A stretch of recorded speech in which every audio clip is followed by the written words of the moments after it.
Ayun. So, good evening guys. Ngayon po ay Thursday, August 24, 2023. At finally, nagkaroon ng green candle yung market natin. Kaya lang, medyo may magic close pa rin siya. No? So, medyo malakas pa rin yung net foreign sell na nakikita po natin. So, meron siyang 263.91 million na net foreign selling. Pero nonetheless, nagberde. So, medyo marami sa mga stocks natin, especially sa banks yata yun, medyo nag-bounce na po sila. So, kahapon, sila yung medyo battered dito sa market natin. Okay? So maraming pumitik ng mga small caps dito sa listahan natin.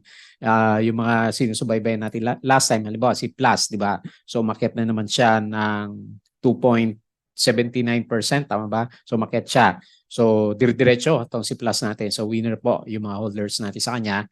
Si ABA, ayan, so nag-bounce na rin siya, nag-up siya ng 8.26%. Pati si Ani yata, nag-up na. Si Green, hindi ko pa nakita.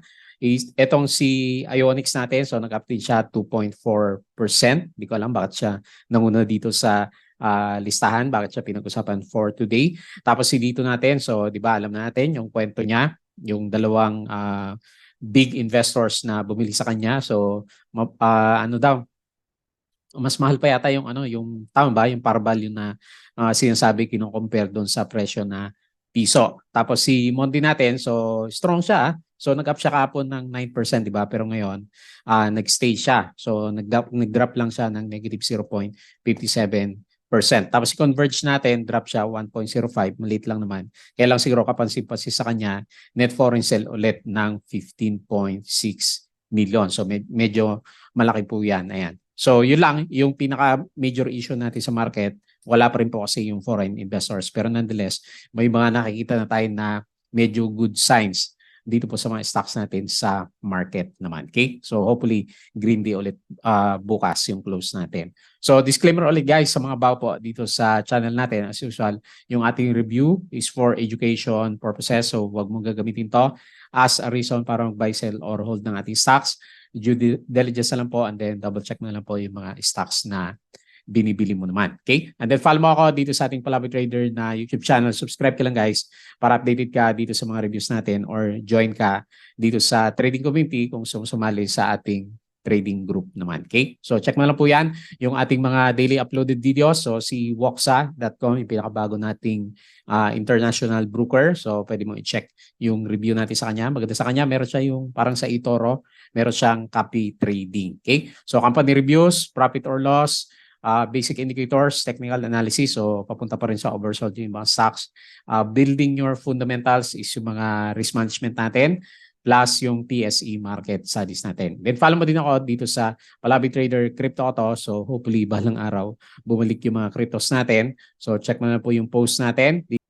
Then follow mo din ako dito sa mga social media, dito sa ating Palabi Trader na Facebook account para updated ka po sa mga posts natin. Ganun din dito sa mga Facebook page, Bodega Pick sa mga articles natin sa local market, dito sa US market at saka dito sa cryptos. Money earners is yung mga side hustles natin. So double check mo na lang yan. Baka makatulong sa'yo. And then tignan po natin yung summary ng ng mga stocks natin for today. So not so good pa rin. 263.91 million na net foreign buying po dito sa market natin. So medyo mababa pa rin. Turnover value is nasa 3.3 billion. So kukunti pa rin po yung trade dito sa market natin. Philinvest Land expands Philinvest Technology Park in Laguna, FLI yan. Tapos si IDC, nag-up siya ngayon, has signed joint venture agreement with Miss Hilda Go for the development of 6,000 square meters prime property in Cagayan de Oro. Tapos si FLI started construction development of 25 hectares. So yan yung kanina. Si MEG commenced development 14-story Maple Park Residency side is 140 hectare. Laki ng lupa niya, di ba? Tapos sa pinaka-actives natin, so today is mga banks, di ba? BDO, SMPH, Jollibee, Metrobank. Yan. Losers natin si Bloom pala for today. So property giant si MEG. Deserve naman natin small wins. Ayan. So kahit pa paano nag-bounce yung market natin. SEC flags another investment group for illegal scheme. So check mo na lang yan. Institute of Energy, Economics and Financial cited ASN Corporation. Ayan, so good para sa kanya. Si Dito CME, so yung unrelated na two parties na sinasabi natin sa kanya or nabasa natin sa kanya. So, yan po yung pinag-usapan sa kanya for today. Okay, so double check nyo lang yan. Baka makatulong dun sa mga hawak natin. Tapos, EI Corporation receives recognition from Pag-ibig as one of the top employers. Most active natin kanina, sina BDO, Bloom, SMPH, ICT, BPI, Jollibee, ASN, and Ali, at saka si MPI. So AC, DTCME, Holdings led by Duterte Crony, DSUI provided rationale for selling stocks at less than half their value to newly formed Singaporean firms. Ayan, so baka meron po kayong ano diyan dito. PSE trading suspension. So meron na naman tayong holiday, no? So anong araw kaya to? Parang long weekends na naman tayo, August 28. So yung last week of the ghost month natin. So tingnan natin, baka may drop ulit tayo, no? So in-anticipate natin 'yan. MPI, Manila Water, flag in the lists for overbilling, Globes, wireless payment arm, GCash, Waves, QRPH transaction, SMC, South Luzon Tollways recorded net income of 2.0 billion. Tapos si SOC meron siyang 2,519. So laki ng earnings niya. JT Cap said that it's producing innovative multi-purpose vehicles now. So maganda yung second quarter earnings niya kahit paano. 58% up. Share buyback si Ali, Robinson, AEB, FNI, SSP. Tapos meron ng parang meron consortium ulit doon sa NAIA airport natin. Mackay Holdings has no plans to list ARC after dividends. Tapos yung mga notes natin, Mercado Barkada. So PSE keeps trading hold for Phoenix, SPNC, and 6 more firms. Kasi yung iba dito yung mga public float, di ba? So double check nyo lang po, baka nandiyan po yung mga stocks nyo. Nasdaq, medyo maganda yung galaw sa US pala, malakas. So Nvidia, lakas ng galaw niya. Nag-up si Nasdaq 1.59%, 1.1% si S&P, and then 0.54% si Dow Jones naman natin. Okay? So yun po yung mga na-post natin. And then as usual guys, sa mga bago sa channel natin, yung mga gustong sumali sa trading committee, so pwede nyo pong i-check yung ating Patreon channel. So kung gusto mo ng guide during this time na medyo mahirap yung market, so pwede kang sumali dito sa trading group naman natin. Okay? So check mo na lang po yan. And then refresh natin yung index natin dito sa 2Trade Asia Prime. So okay tayo kanina, no? Medyo malakas yung bounce, sumabot siya ng 1.5%, pero bago tayo mag-pre-close, nag-drop pa siya. So nag-close na lang 0.75%. 3.11 billion net foreign traded value, 6.2K. So medyo nakawalan tayo sa 6.1. Kailang 263 million pa rin po yung ating net foreign selling. So hindi pa ganun ka-stable. So MER, AGI converge yung top losers sa blue chips. And then GGS, BDO, UBP, yung mga pinaka-main driver natin. So ayan, GGS 4% bumawi na rin. BDO 3.48%. LTG 1.62 naman. So pinaka-winner, finance sector. Ayan, sila po kasi yung malakas yung galawan for today's trading naman natin. Okay? So ngayon, yung mga main winners natin, si ABA sa mga may volume, 8.26%. Si ANI, ayan. So yung mga lugmok natin, nagbabounce 7.59%. APX 5.88%. SLI 5.79%. Si Aldi is 4.82%. GGS, andyan na. Si Fruit, nag-bounce 3.92%. Web, 3.55%. SSP, 3.54%. Si Plus, 2.79%. And then si Ionics natin is 2.4%. So dito naman sa mga losers, sino ba pinaka-loser natin? Si Mark Ventures, medyo mahina talaga. Minus 7%. Balay, minus 3.7%. Shell, minus 3.17%. Manila Water, minus 2.6%. Hindi sumabay si Green, no? Nag-drop siya. 2.56%. Si MER, minus 1.66% naman. Okay? So yun po yung galawan ng movers natin dito sa Philippine market. Yan. So check natin yung ating galaw dito sa chart. So medyo maganda yung nangyari sa kanya, di ba? So medyo sayang, no? Hindi nag-close ng solid candle para bullish engulfing sana. So anyway, lagay na natin diyan. So talaga nag-fill the gap lang siya dito, no? So fill the gap. So yung pinaka-support 6176 and then immediate resistance is 6,400 kasi ito yung nagkaroon tayo ng breakdown last time sa mga prices naman. Okay? So mahina pa rin market pero kahit pa paano nag-bounce sa dito malapit sa RSI 30. So 31 yung pinakamababa niya. Hopefully yan yung good sign pero wala pa yung wala pa yung definitive na reversal ng market kasi wala pa nga pong medyo pumapasok na foreigners dito sa market natin. So mahina pa rin po yung ating PSE market. Ayan. So tingnan natin yung ating summary dito sa US market. So S&P mukhang berde mamaya 0.61.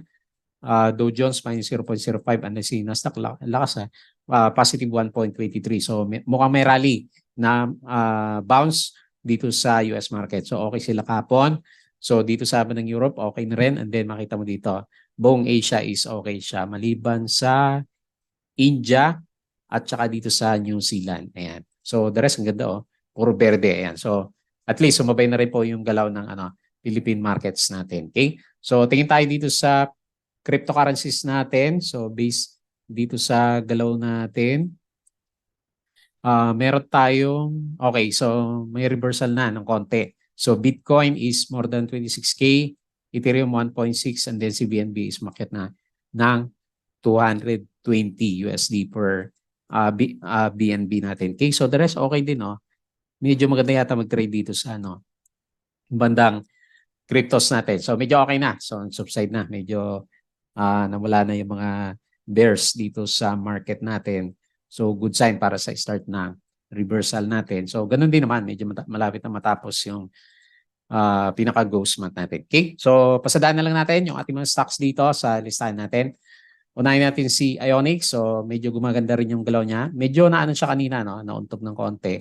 Pero meron na siyang support dito sa 1.2. Ayan. So kung meron siyang short-term rally, ang pinaka-immediate na resistance natin is malapit sa MA20. So dito sa 1.4. So medyo may reversal sign. So makita mo kasi dito sa may nakalampas na guhit dito sa RSI natin. And then nagtatry na mag-curve pataas yung MACD formation. So very good. May konting sign ng buhay dito sa market natin. Lalo na kanina, di ba? Kasi maraming nag-jump na mga small caps na stocks naman natin. So tingnan natin yung galaw ni Converge. Mahina pa rin si Converge natin. So kanina nabasa ko na news doon sa Investor, may nagre-reklamo sa service niya. So doon nilagay. Okay? So hindi pa rin bottom si Converge. Kailangan natin ng Dow G. So wala pa. So 8.5 na lang psychological kasi nasa 8.52. So 8.5 na lang psychological support. So hindi pa rin natin makita yung bottom niya. Although parang kanina gusto niya mag-bounce pero nahirapan pa rin naman siya. So pa-drop pa rin naman yung RSI at saka yung ating MACD formation, hindi pa rin naman siya maganda. So tingnan natin yung kanyang price action. Si Ionix niya pala natin nakita. So si Ionix nag-up siya ng 2.4%. Wala siyang foreigner. So call FMS sa buyer and then APS call yung ating pinaka-main seller naman. Okay? So si Converge. So hindi pa rin maganda yung yung net foreign sell. 1.05% loss for today. And then net foreign sell pa rin tayo na 15.6 million. So not so good pa rin po para dito sa Converge natin. Hindi pa rin natin makita yung yung pinaka-bottom ng price action niya. Wala pa rin, So anyway, Nobula, FMS sa buyer and then BPI Macquarie yung ating pinaka-main seller naman sa kanya. Okay? So yan lang muna. Ibang sasabi natin kay Converge. Hanapin muna natin yung kanyang bottom. Next si Plus. So ito yung mga winners natin. So makiat ulit siya, dire-diretso talaga. So hindi mo talaga mapipigil yung galaw ng stocks kapag bullish. So kasi 1,000 yata yung earnings na ito, di ba? Nung ulit tayo review. So medyo meron pa ba tayong resistance? So medyo mataas na yung next 5.8. Ayan. So yan po yung nakikita natin na next na possible na untog niya kasi nag-higher low yung yung galaw niya. So medyo pa explosive na ngayon. Kasi nag-stay siya dito sa malapit sa overbought condition naman natin. So very good para sa mga plus holders. Okay? So tingnan natin yung kanyang price action. So 2.79% up, 2.9 million at foreign buy. Venture call ang buyer, and then venture wealth yung ating pinaka main seller naman sa kanya. Okay? So good vibes yung mga holders na ito. Ganda ng galaw. Next, si ABA. So mukhang bottom na nga yung candle natin kahapon na. So meron siyang Dow G kahapon. Tignan natin kung yan yung small morning star ni ABA natin kasi medyo malakas nga din naman yung kanyang galaw. So lagay natin sa piso yung support, and then remains to be seen kung sign ng reversal yan kasi nasa ilalim pa rin naman tayo ng MA9. So tingnan natin, malay mo, yan yung start ng reversal niya. So gumaganda din yung kanyang price action, yung kanyang RSI is okay na, and then yung MACD formation natin is meron na siyang sign ng reversal naman. So kung sakali lang medyo sumipat siya sa ibabaw ng MA9 is 1.3, yung pinaka-immediate na resistance ng price action natin sa kanya. Okay? So yan lang muna nakita natin kay ABA. So ABA naman, up siya ng 8.26% minus 200K net foreign sell. Maybank, UBS ang buyer, and then Maybank SB Equities yung ating pinaka-main seller. So maganda, malakas yung yung price action niya. So ito talaga very volatile to, di ba? So ngayon next natin si dito. Okay. So medyo observe mo na maigi kasi syempre hindi natin alam kung good ba o bad ba. Pero sa akin personal, sabi ko nga sa inyo, nabenta siya kasi ng sobrang baba. So medyo bad yung ko sa kanya.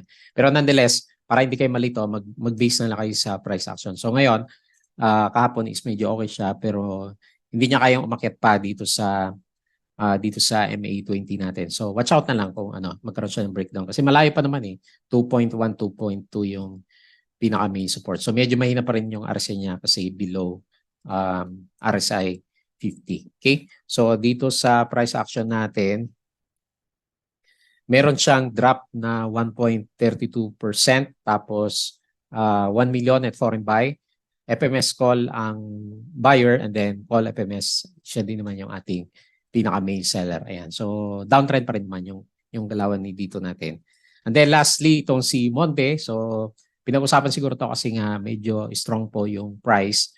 Normally kasi 'di ba yung mga big gaps natin pag nag-up ng ganyan 9%, kahit 5% nga lang nagde-drop siya the next day. Pero ito medyo nag-survive siya. So hopefully good sign. So antayin natin na makalampas muna dito sa MA9 yung price action bago sabihin natin na nag-start na siya ng kanyang reversal naman. So pinaka-immediate na major resistance natin dito sa 7.3. So based dito sa candles natin dito. So meron siya dito, so pwede nating gawing reference yan para kay Monde Nissen natin. Okay, so yan lang yung ating price action sa kanya. So madali lang makita ngayon kasi nasa baba tayo, so mga support yung pinapansin natin. So nag-drop siya ngayon is malit lang, negative 0.59%. Tapos wala siyang seller 562,000 negative, malit lang. Intra INB, and then Mandarin buyer, and then call UBS yung ating pinaka main seller naman sa kanya. Okay? So balik tayo dito sa PSE market. So very quick lang po yung review natin kasi hindi pa nga maganda yung sentiment ng market natin. So wala pa masyadong tayo din naman. So syempre medyo mapula pa rin yung mga hawak natin na stocks kasi nga biglang nag-drop tayo ng malalakas dito. 3 araw na sunod-sunod na nag-drop yung market natin. Pero nonetheless, alam naman natin after ng ghost month, so sasaya ulit tayo dito sa market kasi pagdating September is reversal naman yung inaantay natin sa kanya. Okay? So buti na lang medyo nag-bounce tayo ngayon. So may panlaban tayo sa mga drops dito sa 6,100 level naman. Okay? So yun lang muna yung ating review for today. So very quick lang siya. So as usual, bago tayo close, please don't forget to subscribe dito sa ating Palabi Trader na YouTube channel. Follow mo lang ako guys. Tapos yung ating Crypto Koto Facebook account, Facebook page, Bodega Peak, Money Earners, Twitter, and then sa mga gusto ng guide, sumabay sa mga trades natin, pwede ka sumali dito sa ating Patreon channel naman. Okay? So yun lang. Maraming salamat. See you again tomorrow. Meron pa tayong Friday. So hopefully, berde ulit.